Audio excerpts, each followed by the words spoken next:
আসসালামাইকুম। অপেক্ষা কম্পিউটার থেকে সাথে আছে আমি আকরাম হোসেন বলছিলাম। বাংলাদেশ জুডিশিয়াল সার্ভিস কমিশন সচিবালয়ে নতুন প্রকাশিত হয়েছে 13ই মে 26 তারিখে যে সার্কুলারটি, সেই সার্কুলারটির বিষয়ে। এখানে চিফ জুডিশিয়াল ম্যাজিস্ট্রেট আদালত এবং চিফ মেট্রোপলিটন ম্যাজিস্ট্রেট আদালতের রাজস্ব খাতভুক্ত দুইটা সেকশনে প্রার্থী নিয়োগ করা হবে। এখানে এসএসসি থেকে শুরু করে স্নাতক এবং স্নাতকোত্তর শিক্ষাগত যোগ্যতাধারী প্রার্থীগণ আবেদন করতে পারবেন। আমি আপনাদেরকে এই ভিডিওর মাধ্যমে বলতে চাচ্ছি কিভাবে এখানে অ্যাপ্লিকেশন করবেন, আপনার বয়সটা কিভাবে হিসাব করবেন এবং অ্যাপ্লিকেশনে যদি কোনো ধরনের ভুল করে থাকেন সেটি কিভাবে কারেকশন করবেন সেই বিষয়ে আমি আপনাদেরকে বলবো। তো চলুন ভিডিওটি শুরু করা যাক। এখানে সর্বপ্রথমে আমি কিভাবে অ্যাপ্লিকেশন করতে হয় দেখাবো। তার আগে উল্লেখযোগ্য যে সমস্ত পদগুলি রয়েছে সেগুলো নিয়ে একটু আলোচনা করি। উল্লেখযোগ্য পদগুলোর মধ্যে রয়েছে 60 মুদ্রাক্ষরিক কম্পিউটার অপারেটর। এখানে দেখতে পাচ্ছেন 173 জন। শিক্ষাগত যোগ্যতা হচ্ছে স্নাতক বা সমমানের ডিগ্রি। তারপর রয়েছে বেঞ্চ সহকারী পদে রয়েছে 69 জন। এখানে শিক্ষাগত যোগ্যতা হচ্ছে স্নাতক বা সমমানের ডিগ্রি। তারপর আরও রয়েছে 130 জন জারিকারক। 130 জন রয়েছে। এখানে শিক্ষাগত যোগ্যতা হচ্ছে মাধ্যমিক স্কুল সার্টিফিকেট অর্থাৎ এইচএসসি বা সমমানের ডিগ্রি। সব থেকে আকর্ষণীয় যে পদ এবং বেশি সংখ্যক পদ রয়েছে সেটা হচ্ছে অফিস সহায়ক। এই অফিস সহায়ক পদটি সম্পর্কে আমি বলতে চাচ্ছি, এটা হচ্ছে আপনাদের জন্য একটি খুবই আকর্ষণীয় পদ। এখানে এসএসসি পাস বা সমমানের পাস হলেই আপনি অ্যাপ্লিকেশন করতে পারবেন যদি আপনার বয়স 18 থেকে 32 বছরের মধ্যে হয়ে থাকে। এখন আপনার বয়সটি আপনি কিভাবে হিসাব করবেন সেটি দেখাচ্ছি। আপনার বয়স এখানে দিয়েছে 1/5/2026 খ্রিস্টাব্দ তারিখে সর্বনিম্ন 18 বছর এবং সর্বোচ্চ 32 বছর হতে হবে।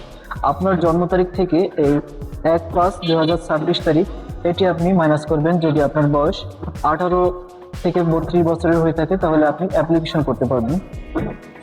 এখন আমি দেখাবো কিভাবে আপনারা অ্যাপ্লিকেশন করবেন। আপনার ব্রাউজার থেকে যে কোনো একটি ব্রাউজার ওপেন করবেন। ওপেন করার পর এখানে লিখবেন, আমার এখানে লেখা রয়েছে bjsccr.teletalk.com.bd। এটা লিখে এন্টার করার পর আপনাদের সামনে এরকম একটি ইন্টারফেস এসে উপস্থিত হবে। এখান থেকে অ্যাপ্লিকেশন ফর্মে ক্লিক করে দেবেন। অ্যাপ্লিকেশন ফর্মে ক্লিক করে দেওয়ার পর সার্কুলারে টিক মার্ক দিয়ে এখানে নেক্সট ক্লিক করে দেবেন। নেক্সট ক্লিক করে দেওয়ার পর আপনি যে পোস্টে অ্যাপ্লিকেশন করবেন সেই পোস্টগুলো আপনার সামনে এসে হাজির হবে। এখান থেকে ধরুন আমি অফিস সহায়ক পোস্টে অ্যাপ্লিকেশন করব, তাহলে অফিস সহায়কে টিক মার্ক দিয়ে আমি এখান থেকে নেক্সটে ক্লিক করব। তারপর নো, এখান থেকে আবারও নেক্সট। এরপর এখানে চাচ্ছে অ্যাপ্লিক্যান্টস নেম, এখানে ইংলিশে দিয়ে দেবেন, আবেদনকারীর নাম বাংলায়, এখানে বাংলায় আপনার নাম দিয়ে দিবেন। তারপর ফাদার্স নেম, আপনার ফাদার্স নেম সার্টিফিকেট অনুসারে ফাদার্স নেম দিয়ে দিবেন। এরপর ফাদার্স নেম আপনার এনআইডি কার্ড অথবা জন্ম নিবন্ধন কার্ড অনুসারে বাংলাতে এখানে আপনার পিতার নাম বসিয়ে দিবেন। তারপর মাদার্স নেম দিবেন আপনার সার্টিফিকেট অনুসারে, যেহেতু আপনার সার্টিফিকেট ইংলিশ রয়েছে এবং এখানে ইংলিশ চাচ্ছে সেজন্য আপনি সার্টিফিকেট অনুসারে ইংলিশটা দিবেন এবং বাংলাগুলো দিবেন আপনার জন্ম নিবন্ধন বা এনআইডি কার্ড অনুসারে। জন্ম তারিখের বিষয়ে একটু বলি। জন্ম তারিখের বিষয়ে দেখুন এখানে দেখাচ্ছে প্রথমে হচ্ছে এমএম, তারপর ডিডি, তারপর হচ্ছে ওয়াই। অর্থাৎ এখানে প্রথমে হচ্ছে মাস দিবেন, তারপরে ডেট, তারপর হচ্ছে ইয়ার। এখানে রিলিজিয়ান, আপনি যদি ইসলাম ধর্মের হয়ে থাকে তাহলে ইসলাম, হিন্দুধর্ম আপনার রিলিজিয়ান যা সেটা দিয়ে দেবেন। তারপরে জেন্ডার, আপনি পুরুষ হয়ে থাকলে মেল এবং যদি মহিলা হয়ে থাকেন তাহলে ফিমেল দিবেন। ন্যাশনালিটি কার্ড আপনার যদি থাকে তাহলে ন্যাশনালিটি কার্ড ইয়েস দিবেন এবং ন্যাশনালিটি কার্ডের নাম্বারটা দিয়ে দিবেন। আর যদি না থাকে সেক্ষেত্রে আপনি নো দিয়ে দিতে পারেন। তবে ন্যাশনাল আইডি কার্ড এবং বার্থ রেজিস্ট্রেশন কার্ড এই দুইটার যে কোনো একটি নাম্বার কিন্তু আপনাকে অবশ্যই দিতে হবে। যদি আপনার ন্যাশনাল আইডি কার্ড নো দিয়ে থাকেন তাহলে বার্থ রেজিস্ট্রেশন নাম্বার ইয়েস দিয়ে বার্থ রেজিস্ট্রেশন নাম্বার অর্থাৎ আপনার জন্ম নিবন্ধন নাম্বারটি এখানে বসিয়ে দিবেন। এরপর পাসপোর্ট আইডি, আপনার পাসপোর্ট আইডি অতিরিক্ত কোনো কিছু না দেওয়াই ভালো।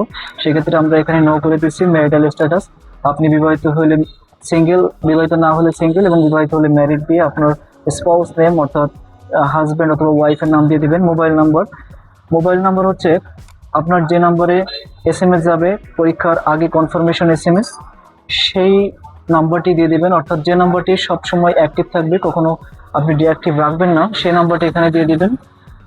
দুইটা জায়গায় একই মোবাইল নাম্বার সেম দিয়ে দিবেন। যে কোনো একটা ইমেল দিয়ে দিবেন। ইমেলটা খুবই গুরুত্বপূর্ণ না, তারপরেও যে কোনো একটা ইমেল এখানে দিতে হবে।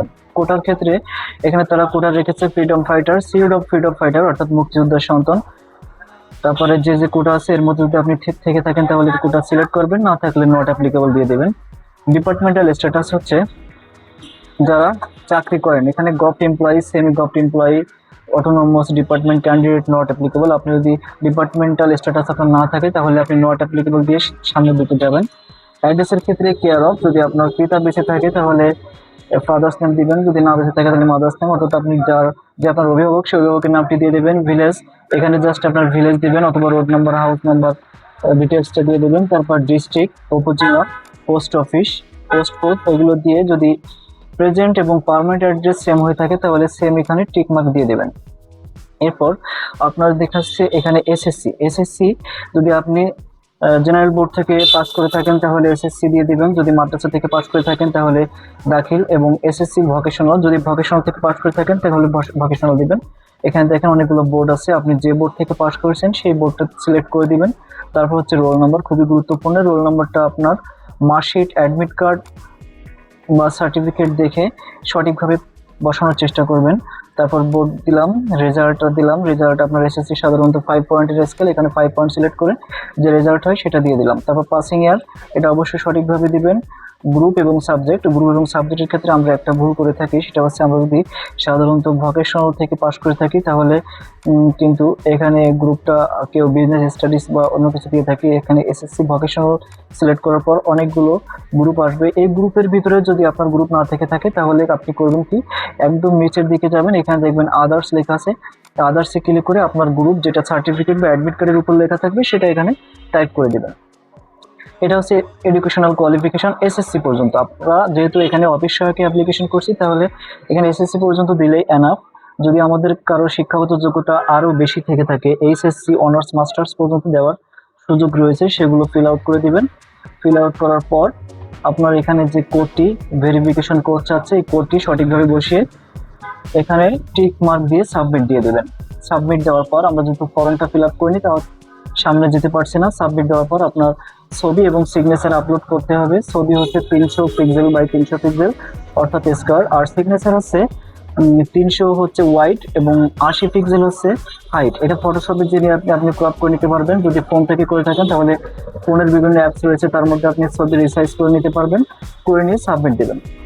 এরপর সাবমিট দেওয়ার পর আপনার একটি পেজ তৈরি হবে যেখানে আপনার ইউজার আইডি দেওয়া হবে।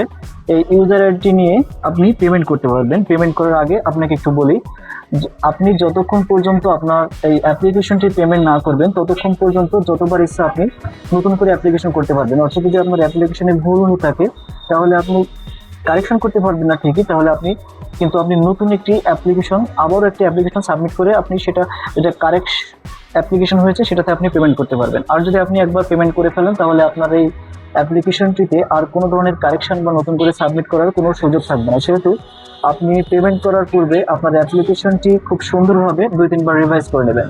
এরপর যদি দেখেন যে আপনার অ্যাপ্লিকেশনটি ঠিক হয়েছে তাহলে আপনি পেমেন্ট করবেন। পেমেন্ট করার জন্য আপনার যে অ্যাপ্লিকেশন ফর্মটি প্রিন্ট হবে, ফর্মের নিচে পেমেন্ট ডিরেকশন দেওয়া থাকবে, ওখান থেকে আপনি অ্যাপ্লিকেশন একবার করলে পরবর্তী প্রত্যেক সার্কুলার আপনি একই সিস্টেমে টেলিটকের মাধ্যমে যে সার্কুলারগুলো হয়ে থাকে সেই সার্কুলারগুলোতে একই সিস্টেমে পেমেন্ট করতে পারবেন।